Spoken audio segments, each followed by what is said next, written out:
વહાલા વિદ્યાર્થી મિત્રો, આજે આપણે આ વિડિયો લેક્ચરની અંદર ગુજરાત સરકાર દ્વારા જે સ્વાધ્યાય પોથી આપવામાં આવેલી છે તેમાં આજે આપણે ભાગ નંબર 3 નો સામાજિક વિજ્ઞાન વિષયનો પાઠ નંબર 9મો છે વન અને વન્યજીવ સંસાધન એમનું સંપૂર્ણ સોલ્યુશન આ વિડિયો લેક્ચરમાં જોવાના છીએ. તો ચાલો મિત્રો શરૂઆત કરીએ આપણે આપણા સેક્શન A થી.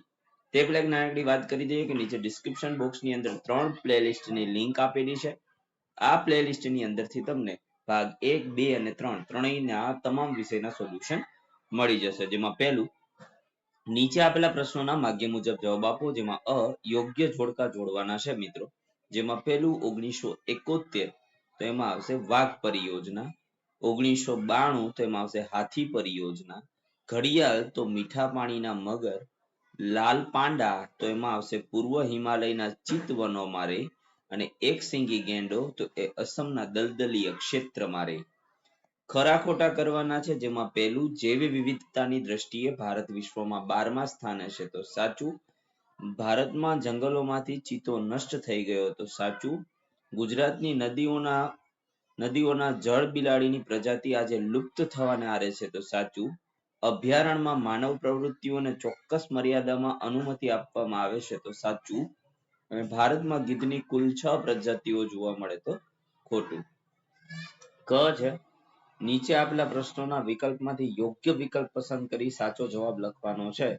જેમાં પહેલું રાઇનો વિઝન 2020 અંતર્ગત ભારતમાં ગેંડાની સંખ્યા કેટલી લઈ જવાનો લક્ષ્યાંક રખાયો છે તો 3000 સુધી. લોકો આજે પણ બળતણ માટે લાકડા કાપે છે તેમને લાકડાના વિકલ્પ રૂપે શાનો ઉપયોગ કરવાનું તમે સૂચવશો તો સૌર ઉર્જા અને કુદરતી વાયુ. ઉપરોક્ત બંનેનું સૂચન કરીશું. ત્રીજું છે ભારતમાં પશુ પક્ષીઓની કુલ કેટલી પ્રજાતિ છે તો 86,766. મને ઓળખો હું વ્યક્તિગત માલિકીનું જંગલ છું તો ખાનગી જંગલ. જંગલ કપાય છે ત્યારે વાતાવરણમાં મારી માત્રા વધે છે તો કાર્બન ડાયોક્સાઇડ. હું સામાન્ય અર્થમાં વૃક્ષ ઝાખરા કે ઘાસનો સમુચ્ચય છું તો જંગલ.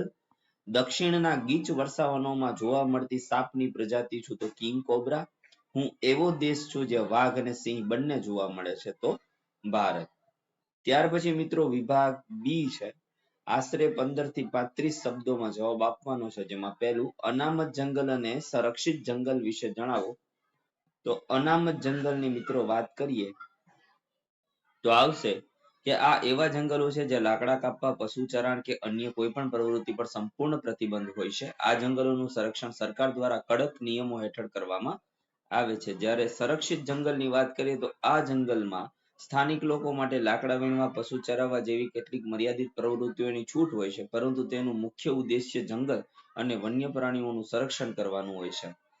બીજું છે હાથી પરિયોજના શું છે ટૂંકમાં જણાવો તો હાથી પરિયોજના આ પરિયોજના 1992માં શરૂ કરવામાં આવી હતી. જેનો મુખ્ય ઉદ્દેશ્ય ભારતમાં હાથીઓ અને તેમના નિવાસ સ્થાનનું સંરક્ષણ કરવાનો છે. આ યોજના હેઠળ હાથીઓના સંરક્ષણ તેમજ માર્ગોનું સંરક્ષણ અને માનવ હાથી સંઘર્ષ ઘટાડવા માટેના પગલાં લેવાય છે. ત્રીજું છે પ્રાણીઓનો શિકાર કયા કારણોસર થાય તો ભાઈ કારણોમાં પ્રાણીઓનો શિકાર મુખ્યત્વે તેમના ચામડા, દાંત, શિંગડા, હાડકા અને માંસ મેળવવા માટે થાય. આ ઉપરાંત કેટલાક પ્રાણીઓનો શિકાર શોખ માટે અથવા તો દવાઓ બનાવવા માટે પણ કરવામાં આવે. આ ગેરકાયદેસર પ્રવૃત્તિઓ વન્યજીવ માટે મોટો ખતરો છે. હવે મનોરંજન કે શોખ માટે એટલે કેટલાક લોકો શિકારને રમત કે શોખ તરીકે કરે છે. ખેતીના પાકને નુકસાનથી બચાવવા તો કેટલાક કિસ્સાઓમાં ખેડૂતો પાકને નુકસાન પહોંચાડતા પ્રાણીઓનો શિકાર કરે છે. ચોથું છે ભારતમાં કયા પ્રાણીઓ લુપ્ત થવાના આરે છે તો ભારતમાં ઘણા પ્રાણીઓ લુપ્ત થવાના આરે છે. મુખ્યત્વે નીચેનાઓનો સમાવેશ થાય. એમાં પેલું છે ગ્રેટ ઇન્ડિયન બસ્ટર્ડ. ઘોરાડ નામનું એક પક્ષી છે. આ એક મોટું જમીન પર રહેનારું પક્ષી છે. તેમની વસ્તી અત્યંત ઓછી થઈ ગઈ છે. બીજું છે પિંક હેડેડ ડક એટલે કે ગુલાબી માથા પિંક હેડેડ ડક એટલે કે ગુલાબી માથાવાળી બતક. તો આ બતક લુપ્ત જાહેર કરવામાં આવી છે. જો કે કેટલાક અહેવાલો મુજબ તે હજુ પણ અસ્તિત્વમાં હોઈ શકે છે. જંગલી ઉલ્લુ એટલે કે ફોરેસ્ટ આઉલ. આ દુર્લભ ઉલ્લુની પ્રજાતિ પણ લુપ્ત થાય છે. હિમાલયન ક્વેઇલ એટલે કે હિમાલયન તેતર. આ પક્ષી પણ લાંબા સમયથી જોવા મળ્યું નથી અને તેને લુપ્તપ્રાય ગણવામાં આવે છે. ગીધની કેટલીક પ્રજાતિઓ દવામાં વપરાતા ડાયક્લોરો ફેનાકને કારણે ગીધની વસ્તીમાં ભારે ઘટાડો થયો છે. ત્યાર પછી તો ઘણી બધી આપણે આમાં લખવા જઈએ તો ઘણા બધા પક્ષીઓ લખી શકીએ. હવે વિભાગ સી થી ધીમે ધીમે મિત્રો આપણે scroll કરતા જઈએ જે તમારે જોતું જવાનું છે.